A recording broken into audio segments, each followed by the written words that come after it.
வணக்கம்யா. வணக்கம். வணக்கம் டாக்டர். മാധവൻസ് ക്ലിനിക്. അതിലിപ്പോ എന്താ കുഴപ്പം? വാ വാ.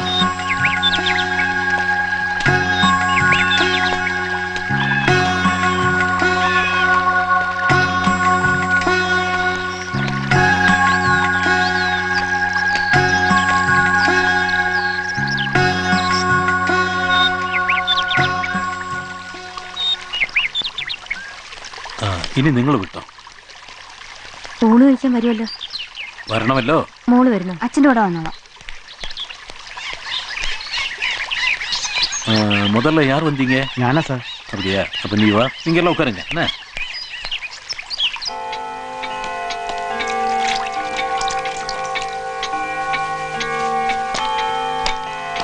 ഇരിക്കും. ചെറിയ പനിയേ ഉള്ളൂ.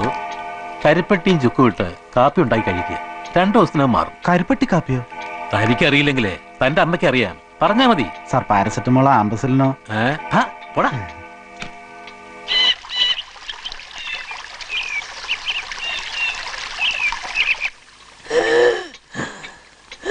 டாக்டர் சார், ஒரே வலியா இருக்கு சார். நைட்டு பூரா தூங்கவே இல்லை சார். சார் காலையில் ஒரு மாத்திரை, ராத்திரி ஒரு மாத்திரை சாப்பிடு. 3 நாள் சாப்பிடு, பார்க்கலாம். ஆமா, உங்க வீட்டுல துளசி செடி இருக்கா? இருக்கு. சரி, தினமும் ராத்திரி 1 ஸ்பூன் துளசி நீர் சாப்பிடுங்க. சரி சார். அம்புட்டி, உனக்கு எத்தனை பசங்க? 7 சார். சுபைதாவுக்கு 7 பசங்களா? இல்ல சார், சுபைதாக்கு வந்து 4.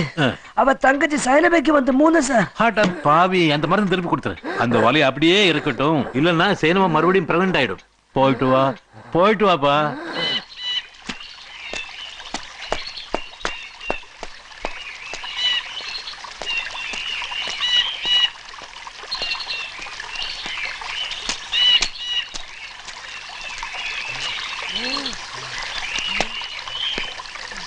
அம்புட்டி, ஏப்பா இங்க வாணி, இந்த மருந்து எடுத்துட்டு போ. தம்பிதுரை. தம்பிதுரை யாரது? நான் தான். நீயா தம்பிதுரை? ஆமா டாக்டர். என்ன உனக்கு காது கேட்கல? இல்ல சார், ஒரு முக்கியமான விஷயம் டிஸ்கஸ் பண்ணியிருந்தார். சரி, வா வா வா, உள்ள வா. உட்காரு. என்ன ப்ராப்ளம்? ஷுகர் കൂടുതലാ இருக்கு டாக்டர். அப்படியா? லாப் ரிப்போர்ட் இருந்தா கொடு. இல்ல டாக்டர். லாப் ரிப்போர்ட் இல்ல, சுகர் இருக்குன்னு எப்படி தெரியும்? எல்லாரும் சுகர் முத்துன்னு தான் கூப்பிடுவாங்க டாக்டர். என்னது? சுகர் முத்துவா? என்னையா பேரு? எப்போ என் மேல சந்தேகம். பக்கத்து வீட்டுல நளினின்னு ஒரு பெண்ணு இருக்கிறதுனால ஏன் வீட்டு முற்றத்து நிக்க கூடாதுன்னு சட்டம் போட்டுக்கிறேன். பொம்பளைங்க குளிக்கிறதுனால ஆற்றங்கரையிலே போக கூடாதுன்னு சொல்றேன். டாக்டர், அண்ணன் தங்கச்சியை பாக்குறது இல்லையா?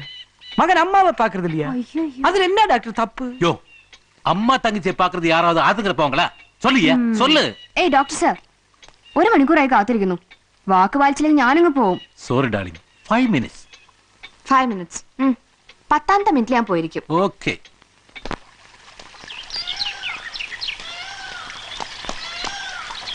ആഹാ, എത്ര മനോഹരം. എപ്പോഴും പാടുന്ന പുഴ, കിളികളുടെ കിന്നാരം, ആകാശത്തിന്റെ നീലിമ. ഇത് ഇവിടെ അല്ലാതെ വേറെ എവിടെ ഉണ്ട്? എന്താ ബാംഗ്ലൂരിലെ ആകാശത്തിന് പച്ച നിറമായിരുന്നോ?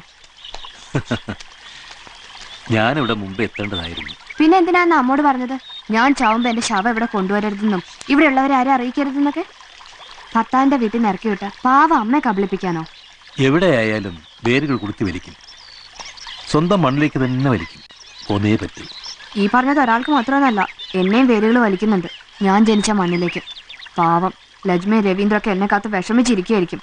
എത്ര ഫ്രണ്ട്സ് ഉണ്ടായിരുന്നറിയോ? +2 പഠിക്കാൻ അടിച്ചു പൊളിച്ച് നടക്കേണ്ട സമയാ. അപ്പോഴവിടെയുള്ള വേരുകൾ വിളിക്കുന്നത്.